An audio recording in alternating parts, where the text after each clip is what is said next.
So the School of Social Ecology, as we know, has that unusual name. And what we like to say is in the School of Social Ecology, we don't just study societal problems, we also try to solve them. But one of the other things we try to do is to make sense of what's happening in the world. And lately, there has been a lot to try to make sense of. Nowhere is that more true in the field of international development.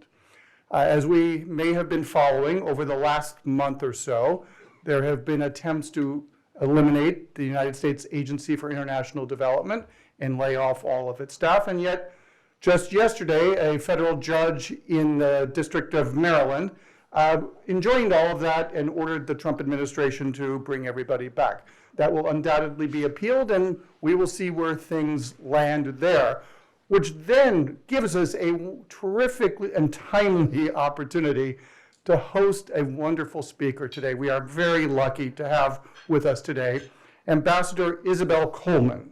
She has a resume that any of us would be envious of. I am going to give just a little bit of her background. She was Deputy Administrator for the United States Agency for International Development, responsible for program and oversight. In that role, she was responsible for crisis response, dealing with famine and future pandemics, strengthening education, health, democracy. It sounds like she was responsible for almost everything that happened there.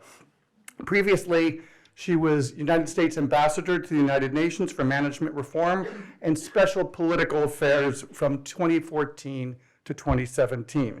During that time, she represented the United States in the United Nations General Assembly on budgetary matters and in the United Nations Security Council on Africa and peacekeeping operations. From 2018 to 2020, she was the Chief Operating Officer of Give Diversity, which is an international nonprofit tackling poverty by providing unconditional cash transfers to the extreme poor. But before that, she had a decade as a senior fellow at the Council on Foreign Relations, where she directed the Women and Foreign Policy program. She has graduated from Princeton University. She earned an MPhil and a DPhil in international relations from Oxford University, where she had a Marshall Scholarship. And for those of us who know something about the consulting world, to me, one of the most impressive things is that she survived McKinsey & Company becoming a partner. With that, let me not waste any more time. Please join me in welcoming Ambassador Coleman.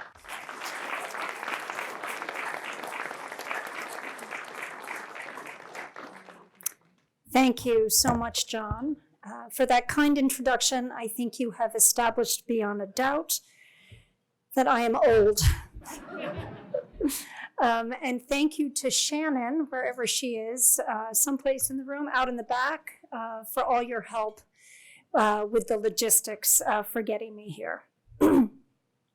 Before I dive into the subject of my talk today, the future of foreign assistance, I thought I would constructively acknowledge a couple of my biases. So the first, this won't shock you, but the first, as the former Deputy Director of USAID, is that I believe in the value of foreign assistance. Let me tell you a couple of reasons why. I see foreign assistance very much through the lens of self-interest. When we help others, we help ourselves. The examples I can give you are truly endless on this front, so I'll just note a few. When we halt the spread of disease overseas, it's less likely to reach our own shores, and we are healthier and safer. By one estimate, the end of U.S. foreign assistance could lead to nearly a 1/3 increase in tuberculosis cases, and some of those are likely to reach the United States, and could lead to enormous expense. A single case of drug-resistant TB can cost as much as $500,000 to manage. When we help children grow up better nourished and better educated. It's an investment in long-term economic growth and prosperity, one that contributes to stability, diminishes the appeal of extremist ideologies, and creates economic opportunities for American companies. When we help countries have stronger rule of law, transparency, and anti-corruption policies, we help create environments where American companies can thrive, and it gives us access not just to new customers, but also to critical minerals and other natural resources. Our foreign assistance has been strategically important and highly cost-effective. It's an important, critical tool in our diplomatic toolkit. Today, no country is more pleased to see the dissolution of USAID than the People's Republic of China. Beijing lost no time in offering countries such as Cambodia and Nepal that had turned to USAID for support, in no small part because they wanted to lessen their dependence on the PRC, offering them to replace USAID grants with Chinese funding. Simply put, cutting back on US foreign assistance makes it easier for China to extend and deepen its influence around the world. Okay, so that's my self-interested argument. The other reason I believe in foreign assistance stems from my own value system, and I recognize that's not one that everyone shares. But I can't help but think that the United States, as the richest country on earth in the history of the world, can afford to extend some generosity towards the world's most destitute. When John F. Kennedy laid out his case to Congress in March of 1961 on the need for a new aid agency, one that eventually became USAID, he spoke about, quote, our moral and economic obligations as the wealthiest people in a world of largely poor people. 4 decades later, when George W. Bush echoed this spirit, when he made his case for his signature program PEPFAR, the President's Emergency Plan for AIDS Relief, President Bush said simply, we have the power to help, to work with other nations, to reduce suffering and save lives. And later he added, seldom has history offered a greater opportunity to do so much for so many. Henry Hyde, the Republican congressman from Illinois, who at the time was chairman of the House Foreign Affairs Committee, as he put it, he said, we have a privilege, the privilege of doing something truly compassionate. And that was in the establishment of PEPFAR, just a little more than 2 decades ago. Since its inception in 2003, PEPFAR has saved more than 26 million lives. Of course, American generosity cannot and should not be endless. We have many needs among Americans here at home. But let's remember that the entirety of USAID's budget accounted for just a bit more than half of 1% of our federal budget. Half of 1%. My second bias that I want to share is the perspective of many Americans that our government is somewhat bloated, inefficient, and at times wasteful. I speak from experience. Having worked in government for much of the past decade, I want to see our budget deficit reduced, if not eliminated. I know how important That is for the long-term health of the U.S. economy and ultimately for Americans to be more economically secure and prosperous. I'm supportive, indeed encouraging, of a process that thoughtfully weighs the trade-offs inherent in cutting budgets, that finds ways to do more with less, and in some cases acknowledge the need to just do less. Indeed, one of the reasons I took a leadership position at USAID at the start of the Biden administration was my goal of making USAID more cost-effective, to make every dollar have as big an impact as possible to reach as many people in need as possible. It's why one of my first priorities was to bring on a leading development economist who, with a small staff, could help evaluate programming across USAID and identify the set of interventions that would deliver the most bang for the buck.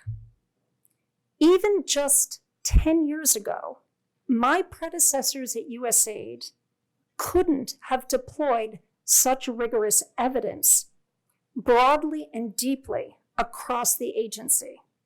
The evidence simply didn't exist at the scale that it does today.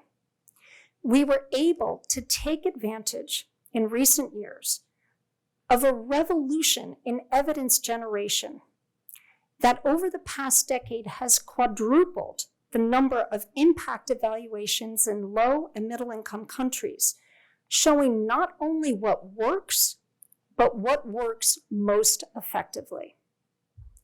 Under our chief economist, USAID had begun to deploy that evidence to scrutinize whether each program was delivering as much impact as possible for every dollar spent.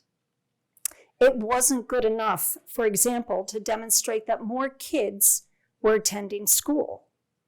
USAID had to quantify how much more their literacy and numeracy skills had improved and at what cost per student. As we went through that process, the evidence showed that in some cases, we could achieve greater progress towards the same objective, educating kids, by stopping what we were doing and adopting different approaches. Now, when new leadership takes over any department or agency, it usually does a scrub of programs and policies to make sure that they're aligned with the goals of the president who appointed them. This review of USAID's work that we were doing was different. It wasn't just about whether we should be doing this or that, but within the agency's core development work, we were questioning how we were doing it. This was a pretty transformative process inside a big bureaucracy resistant to change. Perhaps we moved too slowly. My hope was that the new administration would build on these efforts to make USAID more effective and efficient. But as we all know, DOGE came in with a sledgehammer and threw the baby out with the bathwater. Yesterday, as John noted earlier, a federal judge ruled that DOGE's shutdown of USAID was likely unconstitutional, saying it, quote, usurped the authority of the public's elected representatives in Congress to make decisions on whether, when, and how to eliminate a federal government agency. The courts will undoubtedly continue to battle over the legal questions at stake. But in the meantime, USAID has essentially been dismantled. On March 10th, Secretary Rubio announced that a 6-week review had been completed, canceling 83% of USAID's programs, including programs that apparently had a waiver because they were deemed to be so critical, so life-saving in nature. USAID partners, the many big and small nonprofits and for-profit contractors that collectively do most of USAID's work overseas, have already received termination notices and they are well along in their process of laying off staff as they struggle to right-size, let alone survive. USAID's building has been shut down.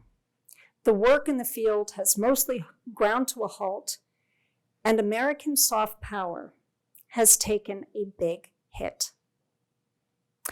The mischaracterizations and outright lies about USAID's work have obscured the reality that over its 63-year existence, it has saved and improved the lives of literally hundreds of millions of people.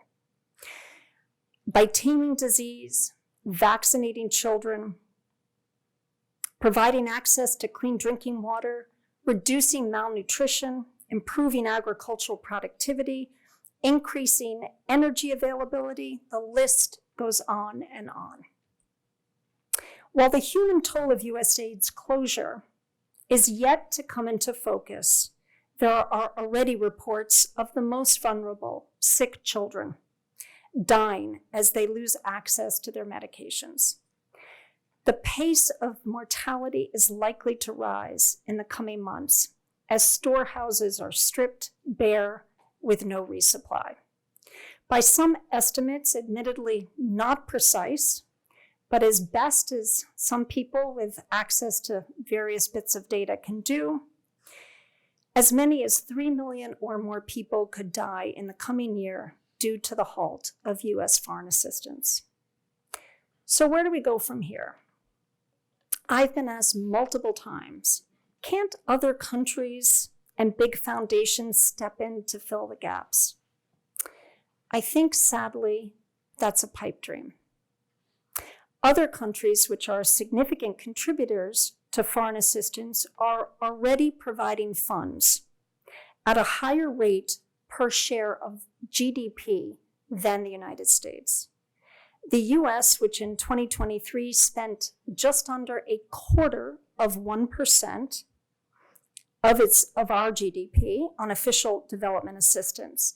We ranked 25th out of 31 OECD donors in terms of spending as a share of GDP.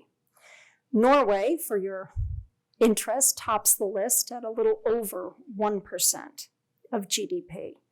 But in absolute dollars, the United States has been by far the largest donor in the world, largest bilateral donor. Could new donors do more? Perhaps.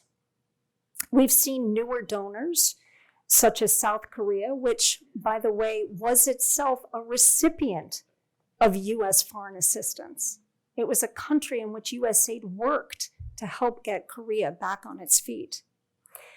Korea has become itself a significant contributor to foreign assistance. But we would need 20 more South Koreas to make up for the loss of US funding. What about private money? Foundations. In recent weeks, Bill Gates himself has been making the rounds in Washington, lobbying Trump administration officials to keep funding health programs worldwide, especially Gavi, which is the Vaccine Alliance, as well as the Global Fund to fight AIDS, tuberculosis, and malaria, among others. US funding to both of those organizations, Gavi and the Global Fund, are slated for review by Secretary of State Marco Rubio. The US gives around $300 million annually to Gavi and more than $1 billion to the Global Fund. Gates apparently has been quite explicit in warning that the Gates Foundation, the largest private foundation in the world, cannot step in to fill the gaps left by the dissolution of USAID. In recent years, the Gates Foundation has already increased spending from roughly $6 billion in 2022 to more than $8 billion today. That's annually. And it's already made a commitment to go higher, $9 billion by 2026. But even if it goes higher and spends down its endowment at a faster rate, those additional funds will likely go overwhelmingly to plugging the growing holes in global health. The best case scenario is that some portion of US funding for global health survives, although this is not guaranteed. Continued US support will be critical to keep Gavi and the Global Fund functioning.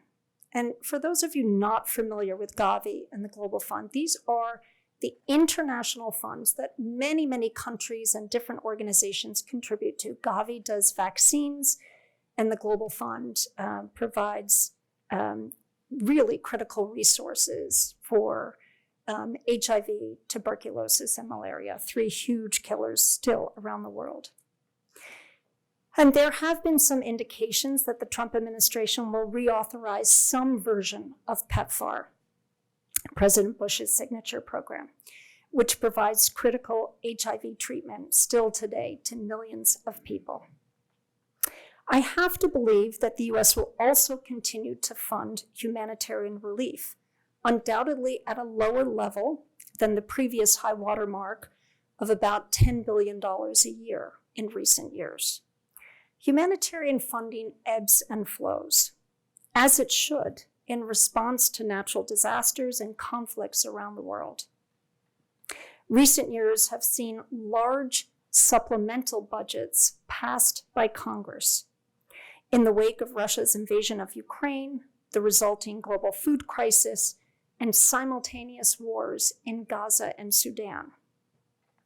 A consolidation of humanitarian organizations is inevitable, as they will be forced to find efficiencies, not a bad thing, and triage where and when they respond to crises around the world. How Washington restructures our remaining foreign assistance beyond global health and humanitarian, perhaps including some economic development work directed with more strategic intent, that remains to be seen. While the evisceration of USAID, I believe, was short-sighted and a strategic mistake, the goal now should not be to rebuild USAID as it was. We should use this moment to do a wholesale restructuring that has been contemplated by some for many years. A little underappreciated fact about USAID is that it was so highly earmarked by Congress that leadership was highly constrained in making the shifts that a rapidly changing world demands. Some 95% of the agency's funds are directed by Congress to this program and/or that country. Outside of emergency humanitarian funding, just about every single penny of spending has to be approved by the agency's oversight committee, the Senate Foreign Relations Committee. So when certain people say that they didn't know what USAID was doing, it's a little disingenuous, especially when they were sitting on the Senate Foreign Relations Committee. The goal now should be to provide government officials with more leeway in how they spend whatever funds are going to be allocated to foreign assistance, with no reduction in accountability for the impacts achieved. There is a gross misperception that USAID funds were regularly stolen. This is far from the truth. In fact, the burdensome procurement and reporting requirements that people have been talking about now as they begin to dig into what USAID did and how it did it, those burdensome requirements, reporting and procurement requirements, they were put in place designed with the sole goal of preventing theft. But that too often came at the expense of impact. Achieving greater strategic alignment with our foreign policy objectives should be another goal. Some have made the case that combining USAID with the State Department, as the UK did when it brought its Department for International Development, DFID, into the UK Foreign Office, that is a way to deepen this alignment. but it also runs the risk of making foreign assistance more prone to short-term transactional diplomacy.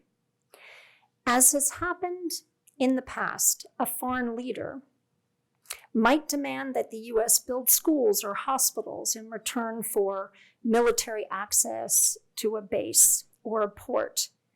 And inevitably, the development piece of the equation fails to stand on its own. Using foreign assistance transactionally can be a necessary compromise from time to time, but that should be the exception, not the rule. It seems that the Trump administration is committed to a consolidation of USAID with the State Department. So making that the best version of itself should now be our priority if that comes to pass.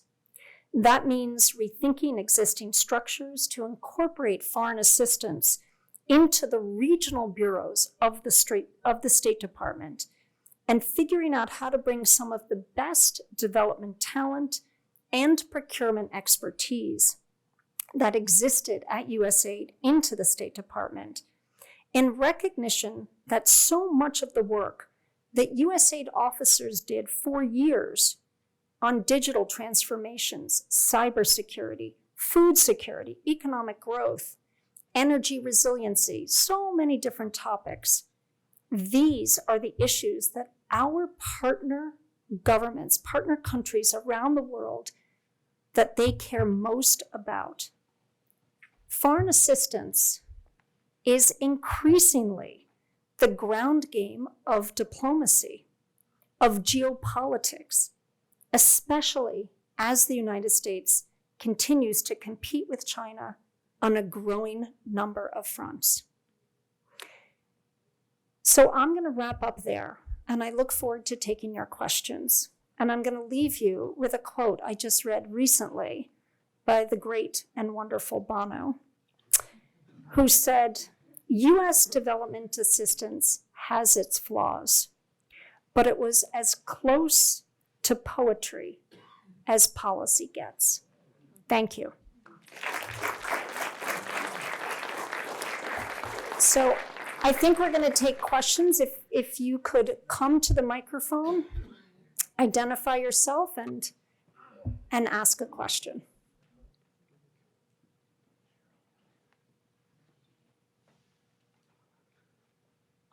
Hi, thank you for a magnificent address. My name is Henry Weinstein. I'm at the law school. And I hope that your address is posted on the social ecology website and other places, as I will certainly disseminate it to my friends and to colleagues. I wanted to ask you, I think, just one question, and I really appreciated that you were so realistic about what the challenge is now.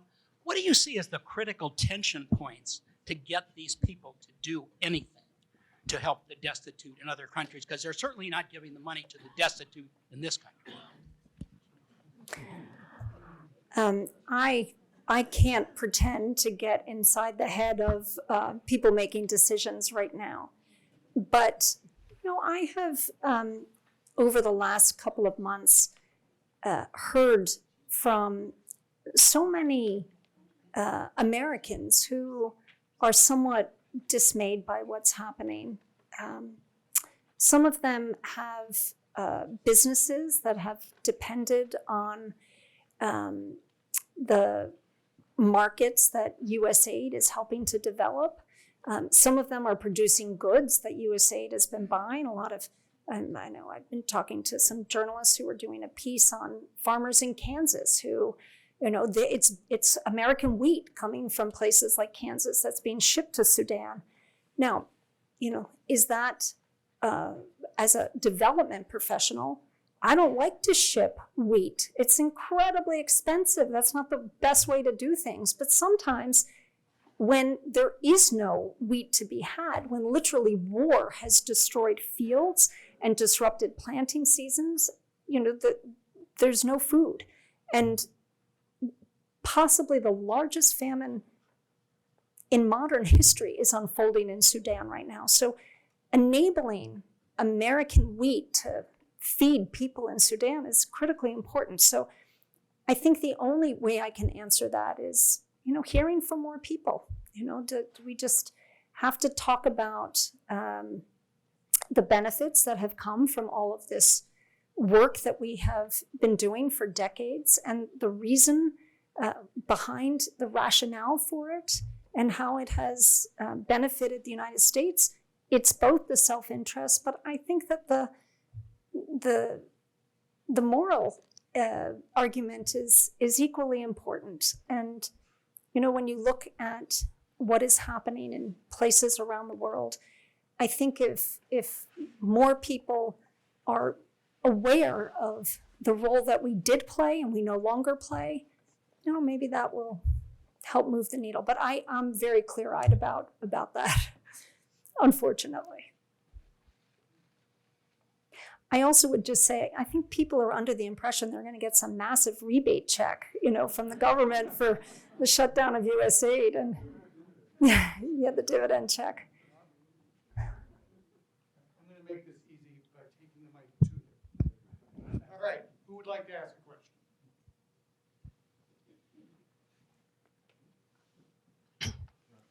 Mary Lou Sortes, I'm just a community member.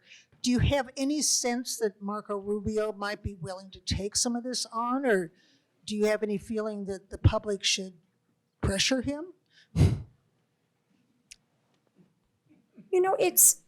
It has surprised me that Marco Rubio has acquiesced to the shutdown, the elimination of what is one of the most powerful tools he would have in his toolkit as Secretary of State. And I know that ambassadors from around the world did cables, particularly, developing countries in Africa where, the USAID was the thing that ambassadors had to talk about. It was our soft power. It was something that was so valued by so many government leaders across Africa. And the fact that he didn't put up much of a fight, and actually, he sat on the Senate Foreign Relations Committee for more than a decade. I mean, he knows what USAID does. He's seen it up close. He's seen it firsthand. So I would think that there must be other factors at play that prevented him from wanting to hold on to more of it. Now, what I'm hearing is that he recognizes and is doing this review in particular for global health. So we might see some of that maintained in one form or another. But other parts of it, I can't really speak to that. Next question.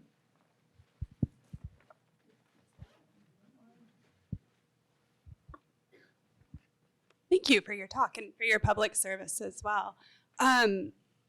One of the strengths of USAID was that it was not immediately dependent on sort of donor whims and fads in the way that private aid is.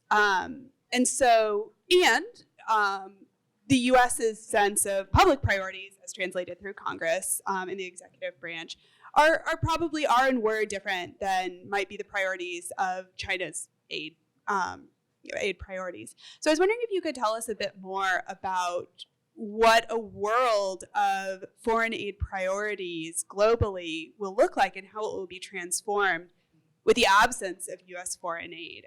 What kinds of things are going to be particularly underfunded, for example, where USAID was really filling gaps that private aid was not particularly interested in funding for whatever ROI kinds of concerns they might have been beholden to. Well, the most obvious bucket is the work that USAID did around democracy promotion. There are countries like Russia and China which are thrilled to see the United States pull back from that set of issues, which they find quite thorny and difficult. Anti-corruption work, the putting resources into investigative journalism in different countries that would help unearth corruption, and that corruption often involved procurement contracts. It involved a lot of, critical minerals, mining.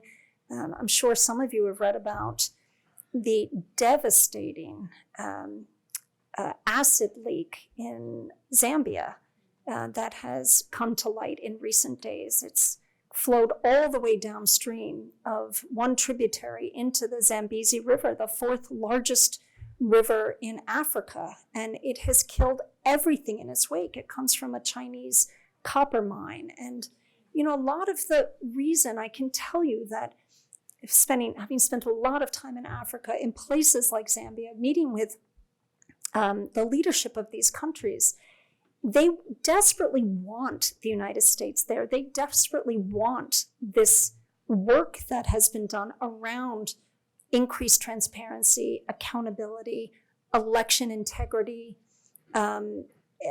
anti-corruption work, because they recognize how without it, it's just so not a level playing field. And a lot of the contracts that are let by these countries to Chinese companies end up with very lax worker standards, environmental standards, at the expense of their own people's health and physical well-being.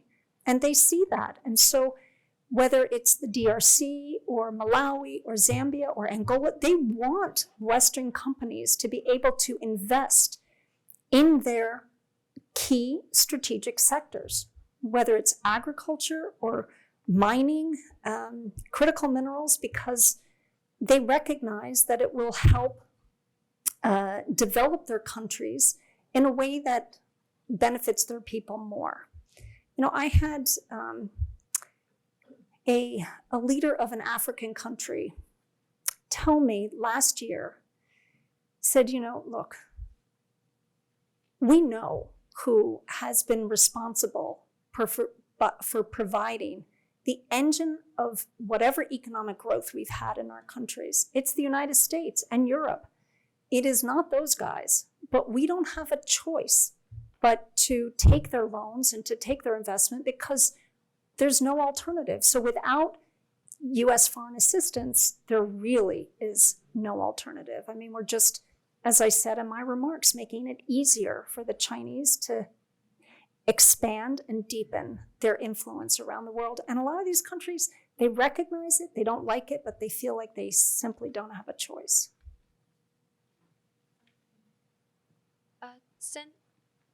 If what you said earlier that some of the exchanges for foreign aid is that a country might have to build a hospital or a certain education thing.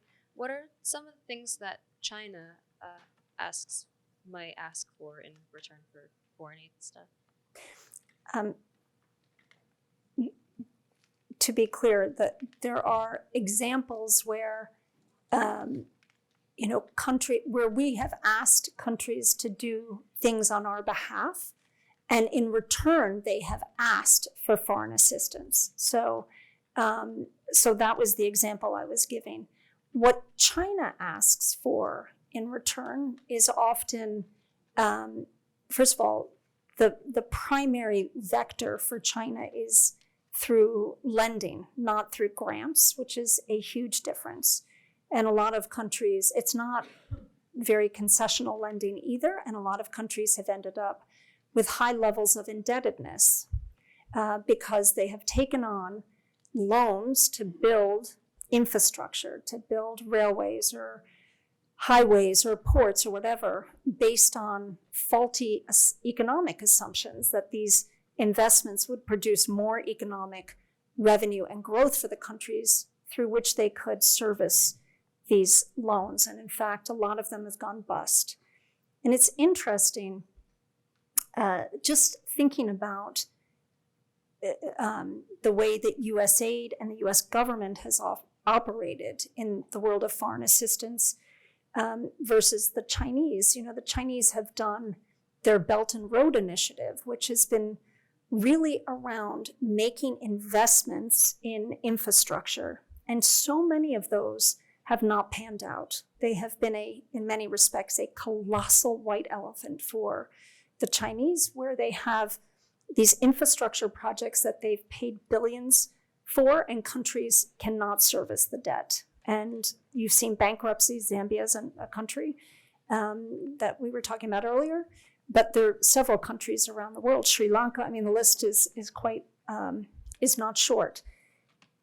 The Chinese, I think, have recognized the limitations of their Belt and Road approach. And what we've seen in recent years is that they have been really trying to actually do things a little bit more in the way that USAID does them, which is to do smaller projects that are really providing more technical assistance. You know, USAID got out of the business of building big infrastructure projects quite a long time ago. Our Development Finance Corporation has been doing that.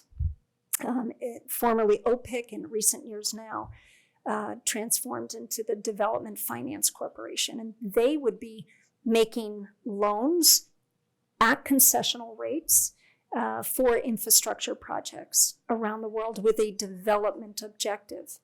But USAID would partner very closely. In fact, I served on the board of the DFC, would partner very closely with the DFC in advance sometimes of a big project that they were going to do, to go in and provide training and specific technical skills, you know, building a port, helping local workers gain the skills that they would need to be employed by the port, and technical assistance on where roads might go, or what the power plant needs would be, or things like that, that would really make them more deal ready. And I think that is something that, you know, that was a step the PRC skipped, and would build these big projects that really didn't have a chance of succeeding because they didn't have the enabling environment around it to make it successful. Question on this side. You'll be next. But we haven't had anyone on this side of the audience. Yes, Pete Demetrio, KNX News Radio in Los Angeles. Do you envision that the Congress could play a role in expanding into the State Department, the role that AID used to play, if indeed they can provide hard information which could convince congressional representatives there is a cost benefit here? Meaning, show them the bodies you've saved, the lives you've saved, and especially the idea of defeating China's increased influence in the world. Could this actually take the people from Doge and say, excuse me, you're not thinking this through? And the best way to beat them and beat people with algorithms is beat them to death with numbers. You know, it's the judge's ruling yesterday pointed out the obvious, which is that Congress, per our Constitution, is the one with the authority to make these types of decisions. Now, so what at this point? As I said, I think USAID has, Doge moved so quickly, and Congress didn't do anything. You know, a couple senators showed up and sort of made some comments and protested, but it's happened so quickly. Now, the damage is also done on the brand. You know, a lot of Americans think that USAID is a quote, you know, you fill in the blank. I don't even want to say it, of all these terrible things that have been said about the organization. So I think it's going to take a lot of work to change people's perceptions, to provide members of Congress who may very well know what the truth is, but with the conviction to be willing to make these arguments that you just said, which, you know, there is the geopolitical argument. It's not a new one. It's been there for many years. It's, in fact, how USAID in recent years has ended up doing so much of the work it's doing for this very reason. from a geopolitical perspective, get into cybersecurity, get into supply chain management, critical minerals, these types of things. And that wasn't, it started years ago, but it's been an incremental process because members of Congress recognize, as I said in my remarks, it is the ground game in so many ways for competing with China.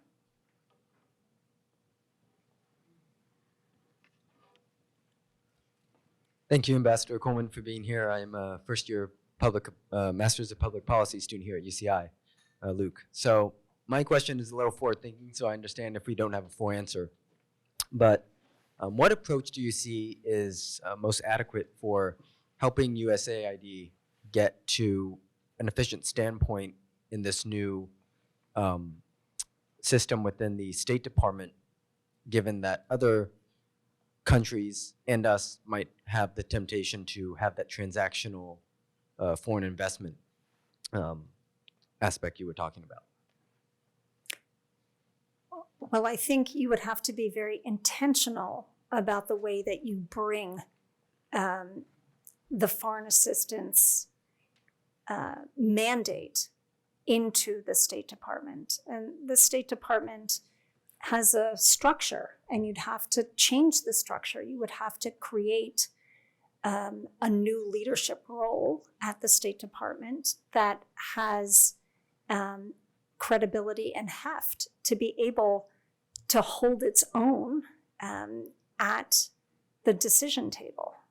And so that's a starting point. You'd have to have a Secretary of State who's really committed to that. It doesn't matter if you don't, then it doesn't matter what structures you have on paper. It really has to start at the very top. So I'm not particularly hopeful right now, but I'm also cognizant of the fact that so much of what USAID did is important. And someone's going to look around and say, we need to be doing this. And they'll say, oh, well, how are we going to do that now? And it will get recreated. So how it gets recreated bureaucratically is all important. And I really think it shouldn't be in a haphazard, willy-nilly way, because it will end up ad hoc and buried here and there, and it will be inefficient, and it will be very prone to being rolled in every imaginable way. So you want to create, I think, a separate Bureau for Humanitarian Affairs that reports directly into the Secretary at the highest level, has a seat, a independent voice, probably in the National Security Council. I think that was a very important role that USAID played, having a voice in the National Security Council and being able to, articulate why this might be important when, that others in the national security apparatus would look at things in a different way. Hi, my name is Jennifer Delson. I'm just a visitor to the campus. I just had 2 questions. Well, first, thank you for your service to our country. Appreciate that. My 2 questions are, did you foresee this coming when obviously it wasn't, you knew the outcome of the election? So that's my first question. And I'll just throw my second one, which is, I was just wondering if you could describe the Doge takeover, if that involved any weapons or any physical assault of any employees. On the first question, did I foresee this? No, actually I didn't. I knew the outcome of the election, as we all did, and I anticipated that there would be big reforms. And in some respects, and which is what I tried to convey in my remarks, I welcome that too. It's a government can use a shakeup every now and then. But this, no, I did not anticipate the vilification of USAID and the shutdown of USAID. I did not anticipate that. On your second question, I know no more really than what you know and what I've read in the press, because I was gone from USAID by the time Doge took over, which happened after the change in administration. So as a political appointee, I was gone a few days before the Doge team, well, a week before the Doge team came in. I am not aware of any violence that happened. Hi, Ambassador Coleman. Thank you so much for being here. My name is Tracy Lay. I'm a UCLA student. I'm majoring in political science. I live in Irvine. And I understand that earlier you said that increasing regional boroughs is a key factor in restructuring USAID should it be given the chance to do so. And so my main question is, how would you foresee crisis management as part of the increasing of regional boroughs, and what specific policies should Congress consider should they aid to help restructure USAID? Okay, so what I had said is that it's figuring out a way to incorporate the work of foreign assistance into the regional bureaus of the State Department. Regional bureaus are already very involved in foreign assistance. It's not new to them, because regional bureaus like the Assistant Secretary for Africa, all of the ambassadors of all the countries in Africa where we have representation report into the Assistant Secretary for Africa. And the ambassador sits hand in hand with the USAID mission director in country. So take the country of Zambia, because we were talking about that earlier. You have an ambassador and a mission director, or you pick any country. And the ambassador reports into the Assistant Secretary for the State Department. The mission director reports into USAID, but they work very closely together. So the point I'm making is that you will then have, if USAID is, as an independent agency, is gone, you really need to address very intentionally the need for more development expertise within the regional bureaus, within the embassies, and in particular, you do need controls over how these large amounts of money are being spent, and you need procurement expertise. So a lot of what is gone with USAID is going to have to be recreated inside the State Department. Hi, I'm Gina Reed, community activist here. Thank you so much for your service. I'd also like to say that I've personally seen some of the work that China is doing in Africa, and I've also talked with many of the locals there, and it definitely supports all of your comments on how they don't personally benefit. They're not trained. All of that technology, knowledge, and everything goes right back to China. So I support all those comments that you have. I was wondering if you had a call to action for us. I mean, we are represented by Democratic congressman, and he is working very hard to get established, et cetera. But what can we do? How can we help? How can we speak up? I think it's important. You know, it's interesting to me. People, when the whole Doge movement started at USAID, friends of mine who I think of as well-read and engaged would say to me, wow, USAID was doing this? And I'd say, of course not. Of course not. Think about that. It doesn't make any sense. Of course it wasn't. It's not true. And then it would come out, you know, in numerous news articles that this was a fabrication, or this was misconstrued, or this was a falsehood, whatever it may be. But I do think it's important that people pay attention and engage in conversation and dialogue, because when I would talk to people and explain that what they were asking me about doesn't make any sense at all, or is missing the context. I will give one example. There's been a lot of talk about condoms. I'm not even going to deign to talk about condoms in Gaza because that was completely untrue. But did USAID provide condoms in Afghanistan? Yes. Did they provide condoms to the Taliban? No. Nothing goes to the Taliban. Has USAID for decades been providing access to family planning in Afghanistan? Yes. Why? Because when the US went into Afghanistan in 2001, it discovered the highest rates of maternal mortality ever recorded in the world. Women, 20% of women, 1 out of 5 in some communities were dying in childbirth. And how do you fix that problem? It's an incredibly complicated problem. You have to deal with culture, with religion.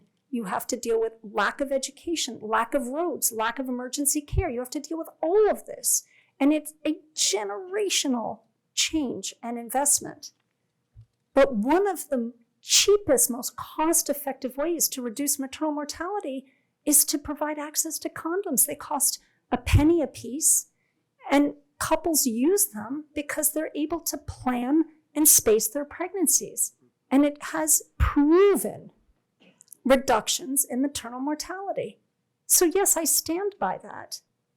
It makes sense to provide family planning services so that women have some ability to choose when and how many children that they have in a country with the highest maternal mortality rates ever recorded.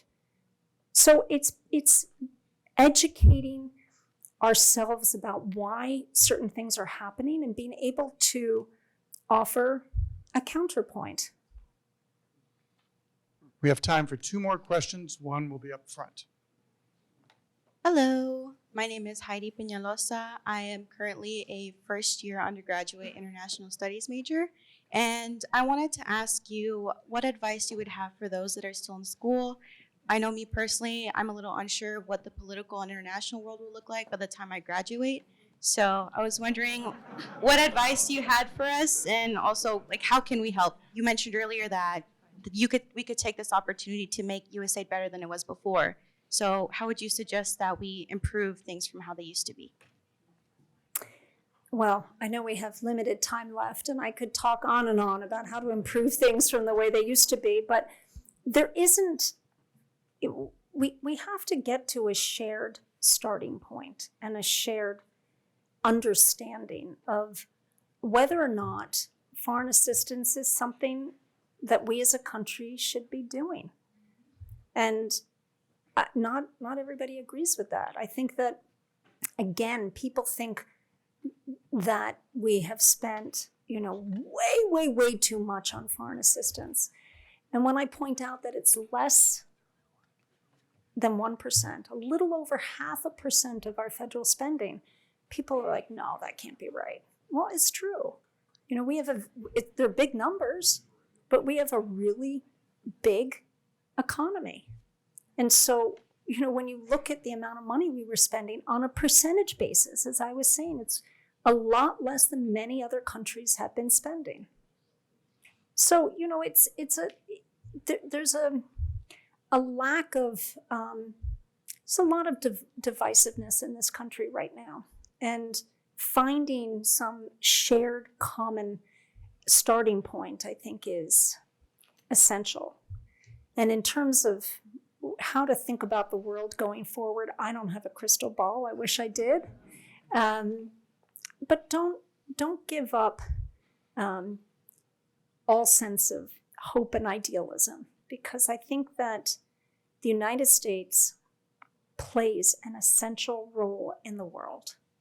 There's no other country that is capable, let alone willing, to play that role. We may not be willing to play it right now, but there's going to come a time where we as a country will settle into an equilibrium that is not as extreme on either side as people want, because I think there's a large moderate middle in this country, and we need good, talented young people to be willing to go into public service.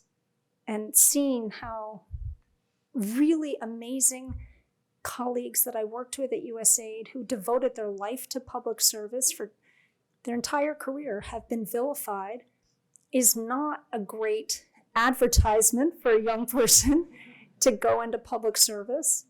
But, be strong and be true to your North Star. Well, I am told, Ambassador, that was going to be the last question to you as well. So we are going to leave it on that positive note. I think we are all feeling quite fortunate that we were able to have someone of Ambassador Coleman's stature to join us today. I hope you will all join me in thanking her very much for being with us.